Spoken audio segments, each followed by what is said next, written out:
নন্দীগ্রামে তৃণমূল প্রার্থী পবিত্র করের বিরুদ্ধে নন্দীগ্রাম থানায় অভিযোগ দায়ের করলেন বুদ্ধদেব গিরি, নন্দীগ্রাম খোদমবাড়ি এলাকার বিজেপির বুথ সভাপতি।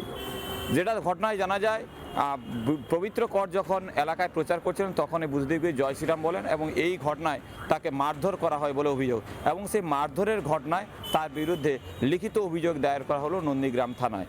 ভিডিওতে দেখা গেছে, ভিডিও ফুটেজে ওনার প্রেজেন্স হয়েছে।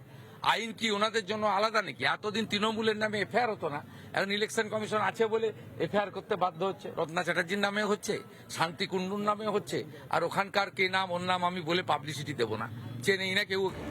এদিন পূর্ব মেদিনীপুর জেলার যে নন্দীগ্রামে অভিযোগের ভিত্তিতে পবিত্র কর্মীরা বলেন যে এগুলো হচ্ছে শুভেন্দু অধিকারী মস্তিষ্ক ফল। নন্দীগ্রামে টোটাল কেস মামলার যে রূপকার তিনি হচ্ছে শুভেন্দু অধিকারী। যত মামলা, যত কেস, যত মানুষ অসহায় বোধ করছে, জর্জরিত হচ্ছে, সবের মাস্টার মাইন্ড শুভেন্দু অধিকারী। ওনার এটার উপরে ডিগ্রি আছে, স্পেশাল ডিগ্রি আছে। কি পদক্ষেপ পরবর্তীকালে গ্রহণ করা হয় তা কিন্তু সময় বলবে। পূর্ব মেদিনীপুর নন্দীগ্রাম থেকে বিশ্বনাথ পণ্ডা, রিপাবলিক বাংলা। নানা ধরনের কন্টেন্ট দেখার জন্য লাইক করুন, শেয়ার করুন আমাদের ফেসবুক পেজ, সাবস্ক্রাইব করুন আমাদের ইউটিউব চ্যানেল।